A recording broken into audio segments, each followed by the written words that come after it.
രാഹുൽ മാങ്കൂട്ടത്തലിൻ്റെ വിഷയത്തിൽ കോൺഗ്രസ് പാർട്ടി കൃത്യമായ തീരുമാനമാണ് കൃത്യമായ സമയത്തെടുത്തത്. രാഹുലും എടുത്തത് രാജിവെച്ചത് വഴി ആ ഉയർന്ന ആരോപണങ്ങളിൽ ഒരു കംപ്ലൈൻറ്റോ അത്തരത്തിലുള്ള മറ്റ് കാര്യങ്ങളോ ഒഫീഷ്യലായി ലഭിക്കുന്നതിനൊക്കെ മുൻപ് തന്നെ 24 മണിക്കൂറിനകം തന്നെ രാജി വെച്ചു എന്നുള്ളത് ഇന്ത്യൻ നാഷണൽ കോൺഗ്രസ് സ്ത്രീപക്ഷത്ത് തന്നെയാണ്.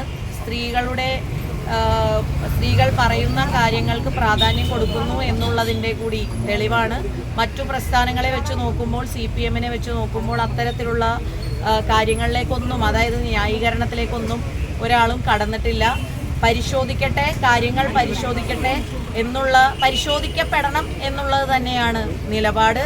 ഇപ്പോൾ ഈ പരാതിക്കാർക്കെതിരെ തന്നെ സൈബർ ആക്രമണങ്ങൾ നടക്കുന്നത് ശരിയല്ല എന്നുള്ളത് തന്നെയാണ് മഹിളാ കോൺഗ്രസിൻ്റെ അഭിപ്രായം. മഹിളാ കോൺഗ്രസ് എല്ലാ കാലത്തും ആ ഒരു സമീപനം തന്നെയാണ് എടുത്തിട്ടുള്ളത്. അത് പക്ഷേ മഹിളാ കോൺഗ്രസിനെയും സംബന്ധിച്ചിടത്തോളം അത് ഒരു പാർട്ടിയുടെ കാര്യം വരുമ്പോൾ ഒരു നിലപാട്, മറ്റൊരു നിലപാട് എന്നുള്ളതല്ല.